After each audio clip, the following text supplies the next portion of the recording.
ఈరోజు మా ఇంట్లో ఫిష్ ఫ్రై మసాలా లేకుండా ఎలా చేస్తారో చూసేద్దాం పదండి. చేపల ఫ్రై, చేపలు కారం ఉప్పు పసుపు. నీ చేపల వేపుడికి ఏటి అసలు వేయనండి. కారం ఉప్పు కొంచెం పసుపు వేసి కలిపేసి 1 గంట 2 గంటలైనా ఉంచుతాను. చాలా బాగుంటాయి. ఒకటి ఇంకేవి వేయక్కర్లేదు మసాలాని. ఇలా కలిపి ఉంచేసుకొని 1 గంట 2 గంటల సేపు పక్కన పెట్టేసుకొని నూనెలో వేపేసుకోవడమే చేపల ఫ్రై. ఏ మసాలాలు అవసరం లేదు. మేము ఆడించిన కారంలోనే మసాలాలు అన్నీ ఉంటాయి. అన్ని మసాలాలు వేసి కారం ఆడిస్తాం ఇంట్లో. కలిపేసి పక్కన పెట్టేసుకోండి.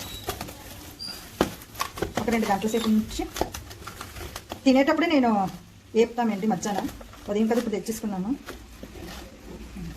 కళాయిలో నూనె వేసుకున్నాము. ఇదిగో తినేటప్పుడు వేపుకుంటాం కదా. బాగా నానాయి, నూనె వేడెక్కింది.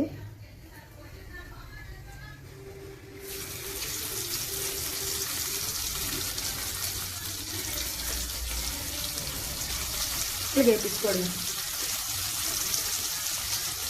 ఇలా వేగిపోతాయండి. చాలా బాగుంటాయి. ఏ మసాలాలు కూడా ఏ అవసరం లేదు.